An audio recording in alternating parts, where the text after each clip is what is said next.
Audio slate.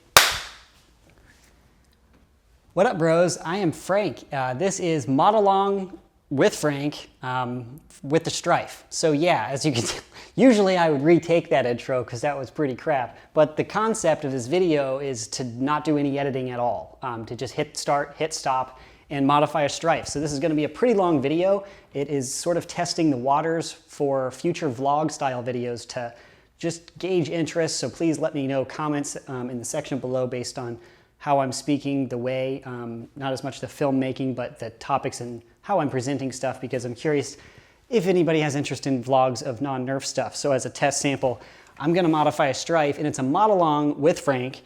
So if you have to modify a Stryfe, go grab your Stryfe, no editing whatsoever in this video, so we can both be modding at the same time, and we can finish. Well, I'll be talking to you, so I'll be distracted, so I might go a little slower than you, but you know, go grab your Stryfe. Other tools I'm using, soldering iron, screwdrivers, basic Nerf stuff, solder, electrical tape. The only other part I'm using is the worker screw extension, which allows you to take the battery tray off without a screwdriver, but that's obviously not like necessary. Super basic mods here, stock wiring, stock motors. I need to have 2 identical Stryfes, and the other one's in the shop. I haven't modified a Stryfe. I haven't modified a blaster in a while, so I might mess up a few times, guys.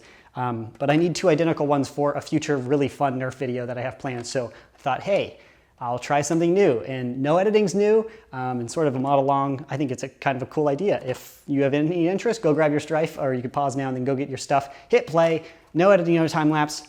For anybody who appreciates my editing and stuff, you probably aren't gonna like this video, or at least it'll be kind of new. That's why it's on the second channel. Let's get started. Hopefully I can just continue talking as I'm modding. Yeah, so need this Stryfe for a future or an upcoming video. I haven't modified a blaster in a while. I modified a retaliator for a worker video. I don't actually know if this video is going live before that one, so I don't want to divulge. It's the worker retaliator. I mean, that sums it up. All the worker parts going into that project. Other than that, I really haven't modded. The Rival Zeus mod, the Ghostbusters one, I think, and then the Poonbow, which feels like ages ago.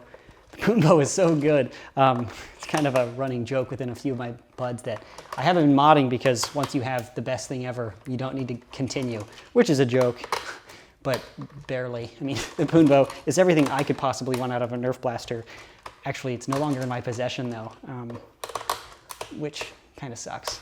That's the only blaster that, well, I've been disappointed to sell others, but that one I really did not enjoy letting go. But money is money, man. Privacy, like pretty close to a legal, it's not an actual NDA, but it was a pretty firm agreement that no disclosure of details, and the buyer definitely does not want to be identified. So I won't, and he will not be stating price, nor will I. Yeah.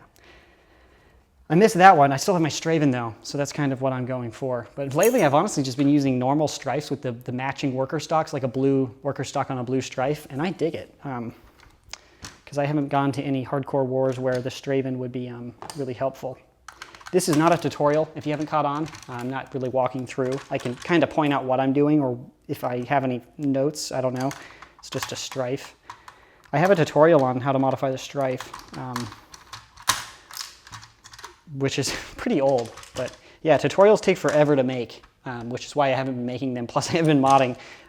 And I also feel like so many of the tutorials, if you really pay attention to them, they're all pretty much the same. Like if it's a spring blaster, like the Retaliator, Elite Alpha Trooper, I mean, most of them that I can think of have such similar systems that once you've modified one, it's barely changed to modify the other. And that definitely goes with flywheel blasters, other than the Rapid Strike, because it's fully automatic and a full auto mech, and the wiring schematic can be overwhelming a little bit if you've never opened one or looked at that. It's a little bit more difficult than a Stryfe. But I mean, Demolisher, Stryfe, people are asking for mod tutorials on blasters. It's the same thing over and over, which is why I haven't been doing it. And because they're so time consuming. What I do if I have any issues with a mod, which I haven't for honestly like years, but you can look up, go to Google Images and type in, if you're having an issue with the Demolisher, go Nerf Demolisher internals, just right into Google Images, or go to your favorite Nerf website or Facebook group and search that. And if the Like Nerf Haven's search function is so terrible that I don't actually use it because their servers are slow and that I just use a Google crawler. I just go to Google and type in whatever I'm looking for, and then space site, colon, semicolon, herb derpity derp. I can't remember the 2 dots, but not the, whatever, that thing, and then on nerfhaven.com, and then Google will search Nerf Haven for you, and it's actually faster than the Nerf Haven search. I use that for not just Nerf Haven, lots of stuff. Helps you search stuff with the comfort of knowing Google is doing the work for you. So it's being done right. Yeah, Google fanboy. How I'm cutting these wires, in case you were curious, if you cut the black wire, which is the negative off the motors, far enough away, pretty much as far away from it, from the base as you can get, you don't have to add wire to this. And if you cut the blue wire and the red wire here, which are the positive, blue is the switch positive, you don't have to add wire. And that's faster, it's a little bit cheaper. I kind of broke down the mod of the Stryfe when I was selling them on unicorntactical.com to try to make them as clean as possible without wasting materials, without wasting time, so I could try to get my price point down by using less time, so then I would charge less for labor.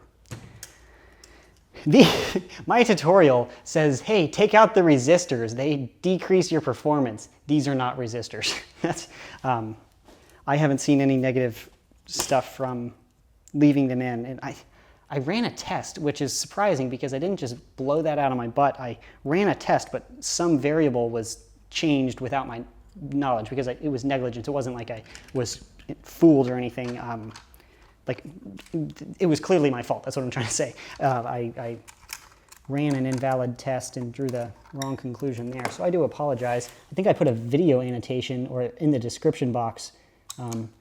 That's one of those examples. I can't take that video down and modify it and put it back up without the timestamp changing, which has negative consequences for other information. And some people ask questions on videos without checking the date. The date is very relevant to when you're challenging information, especially in some of my Nerf War videos. Why are you using streamlines? Well, because the Elite Darts were like 1 month old, and I didn't have a whole stash of those, and I have 1,000 streamlines.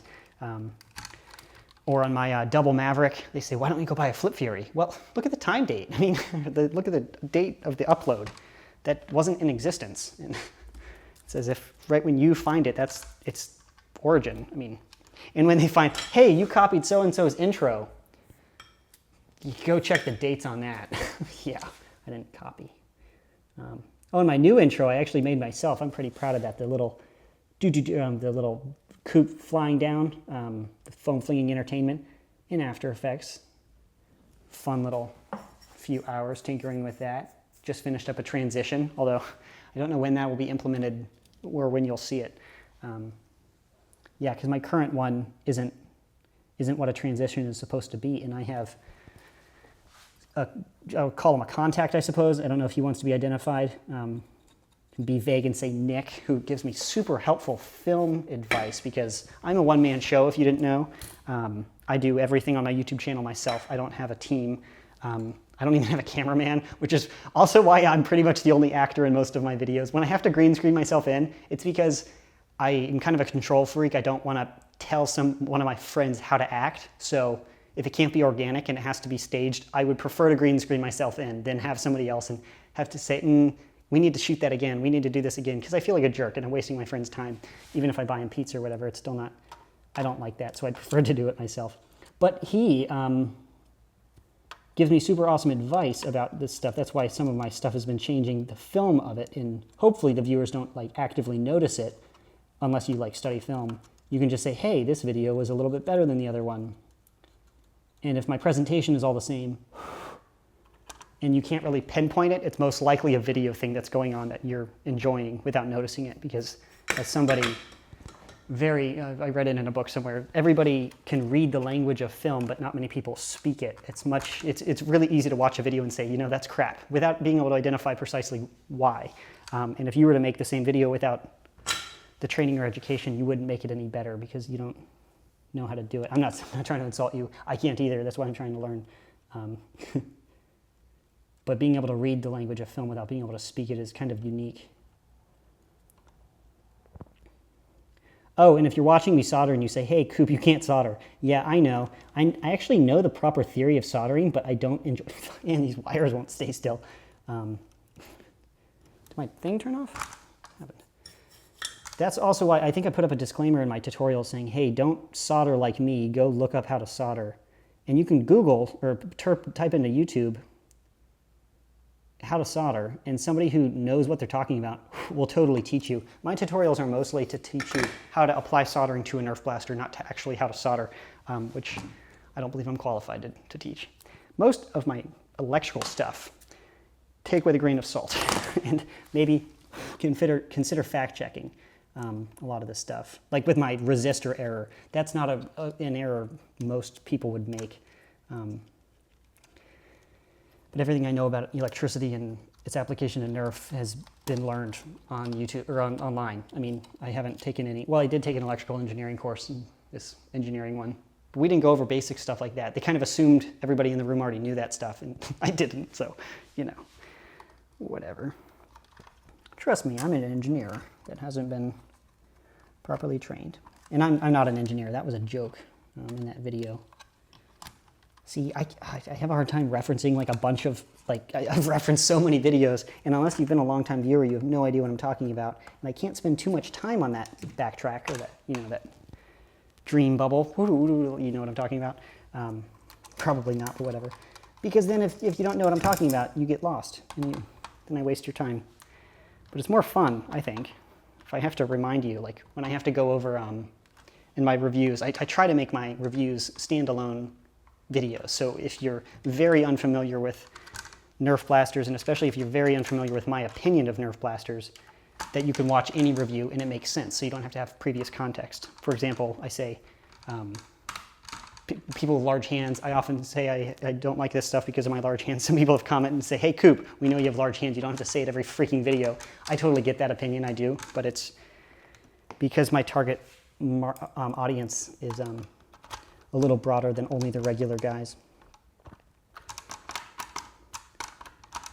Side note, if you're modifying your Stryfe, you're probably way ahead of me. I'm a little distracted making the video. Oh, I have lots of side notes, actually, little things.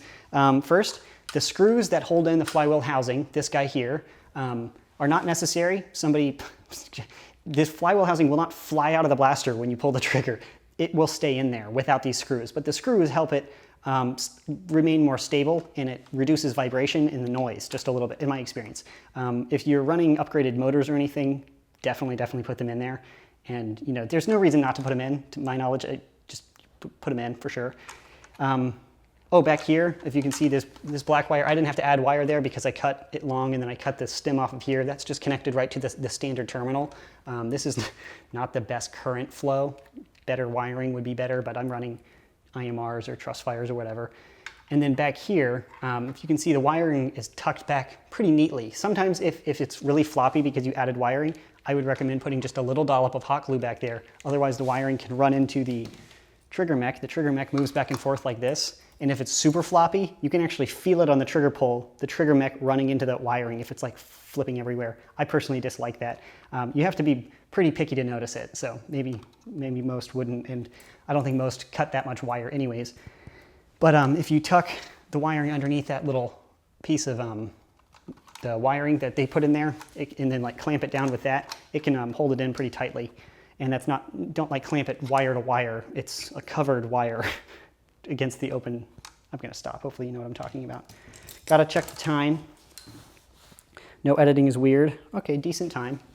Still taking forever to modify this because I'm moving slow. I haven't modified a Nerf blaster in a while. Oh, I'm done with the wiring as a sort of overview of what I'm doing. I realize I've been talking about everything except the Stryfe in front of me. Done with the wiring. That was, you know, basic Stryfe wiring.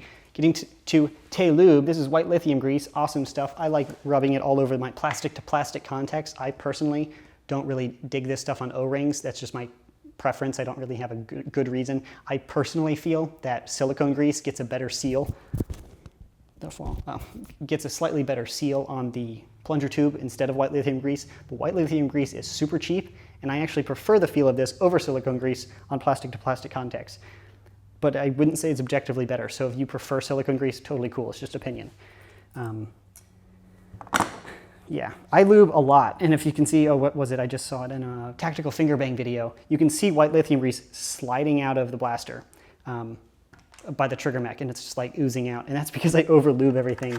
Because white lithium grease on an unpainted blaster, the worst thing it can do is come out and get on your finger. You get a microfiber or just a shop rag and wipe it off. No big deal. But the more lube helps everything slide, and it makes the trigger pull feel a little bit better. That's one of those little mods that isn't going to show up on your paper stats. Oh, it shoots this rounds per minute, this feet per second, or whatever, or this rev up time. But it makes it feel better, and it's more fun to use, and it's just a little more, I'd call it like a luxury mod almost, just not necessary, but why not? It feels nice.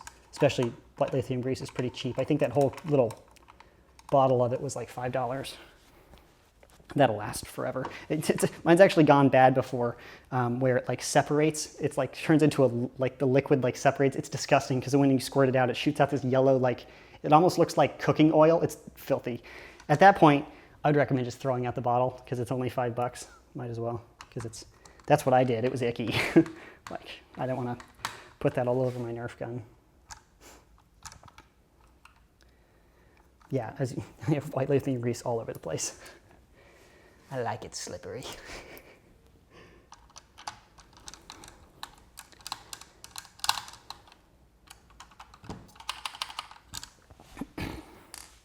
Yeah, lack of jump cuts leads to boring bits, but whatevs. The rev trigger doesn't have that much friction, at least in the Stryfe, to begin with, so I can put a tiny bit on, but I haven't really noticed a difference in like lathering it completely and then leaving none. That's one of those parts that, you know, take it or leave it. I don't think it matters too much. I have done a number of Stryfe mods. That's why I'm trying to share my experiences. Take it as you will. But not just my mod videos. I've modified a number of Stryfes for videos, but I was selling them on unicorntactical.com for a while, and they sold pretty well because I tried to streamline my mod process and streamline the materials. That's why I don't add wiring, minimal solder, and I try to cut my time down so I could actually do it faster than in this video when I'm not talking. I'd actually lay out like 10 Stryfes on my table, got my screwdriver, then I have another one of these drill bits that I bought a screwdriver like this because I couldn't find any drill bits that were long enough and thin enough. They were all short and stubby, and the long ones were still super thick, like to get a hobby screwdriver. Put it through my band, so I'll put that into my drill, and then I'd go grrr, and I'd open it up on super low setting, otherwise you could strip the screws. And then I'd open up about 10 Stryfes, and then take out all the locks of 10 Stryfes, solder all the things, re-lube everything, reassemble, battery check, fire 3 mags out of each. I had kind of a process to make sure I never sent out a damaged product. But that's why I'm trying to share, to try to streamline the process for you guys. If you only modify one blaster a month, it's not a big deal to spend an extra 10 minutes, but if you're shipping 20 a month, ounces make kilos, bro. Somebody sent me a personal message, and I'm modifying the mag well, by the way. Some people don't take it out at all. No big deal. This is one of those components that you can feel the difference when you lube. It makes the mag reload a little bit smoother, but when it oozes, it's a little bit more disgusting. So do it if you want to. What was I going to say? Somebody sent me a YouTube message and was like, hey, you're completely wrong. Ounces do not make kilos. And he tried to put up an argument against this, and I don't think the dude bro was kidding. First, it's a complete joke, but yes, if you have a certain number of ounces, it will in fact eventually make a kilogram. That's a fact. It's a conversion of units, but it will. If you have enough centimeters, eventually it will make a mile. You just have to have a lot. And that is just a joke I haven't said that actually in a video for a while, but it's supposed to be a parody of, I know a lot of gun guys, I think Chris Costa and Travis Haley said ounces make pounds or whatever when you're talking about carrying a firearm. An ounce here, an ounce here, an ounce here, eventually you're carrying a bunch more weight, and that makes a big difference. With Nerf, obviously not a big deal. I think I'm done with the Stryfe. Usually I go through a checklist of first the screws, then all the parts. I actually don't know why I don't check for parts and then screws. Whatever, that's just how I do it. After that, I like to touch everything. just to make sure everything's running really smoothly. If you've never poked anything and tested stuff when it's open, the first time you're not going to understand what you're looking for because you have nothing to compare it to. But think of it as a database. Every time you modify something, tinker with everything. Every single time you open a blaster, and eventually, after you've done it 20 times, you'll be able to feel when that thing is off. You're like, oh, that's misplaced. Oh, I forgot this screw, so it's lifting a little bit or whatever.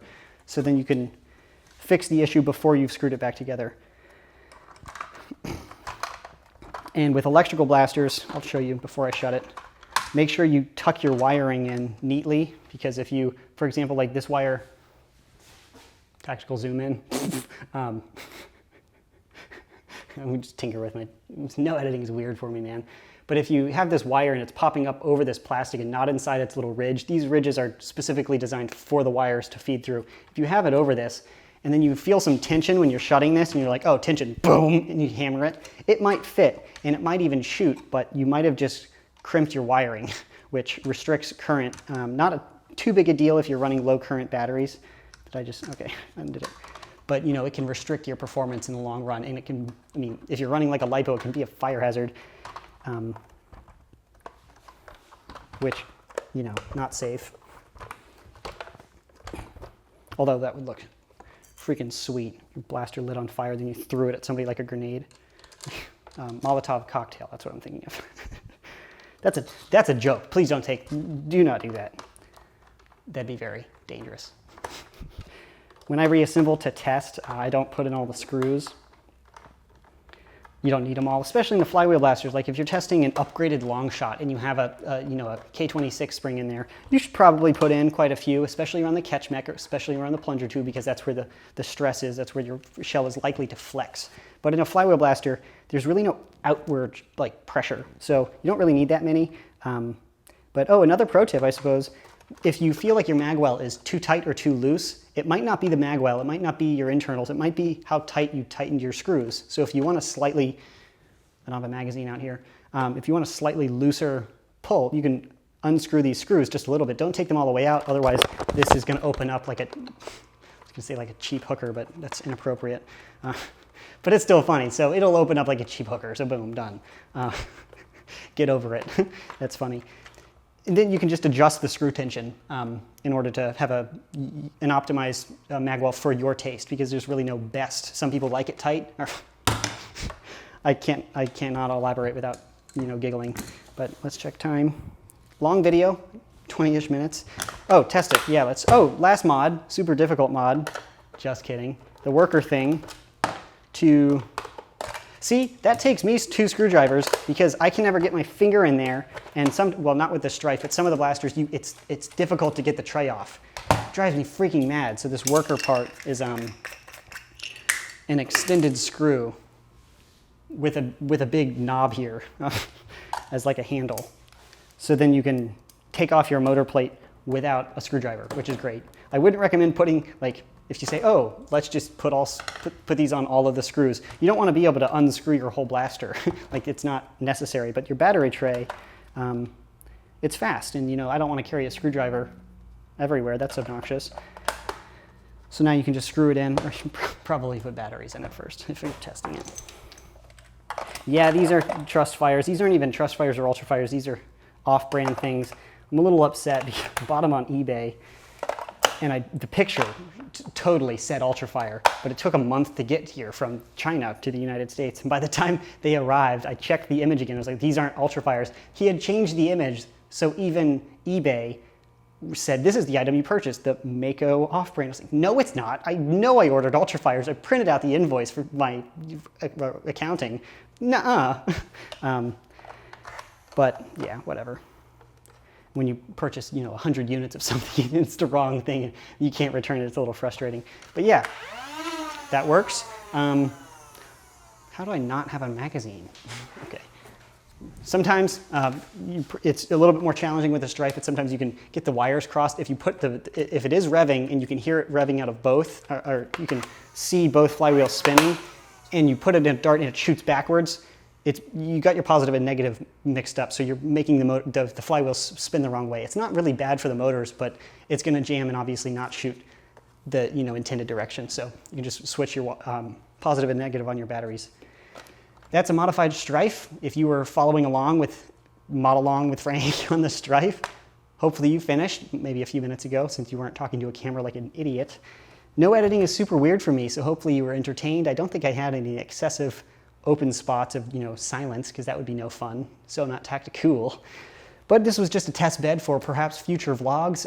If I do any other mods that I've done 1,000 times and I can actually try to talk while I'm doing it, I might make another one. So if you're interested in that, leave a comment in the section below. My current content for the last year or since last summer has been driven based on feedback, likes and dislikes.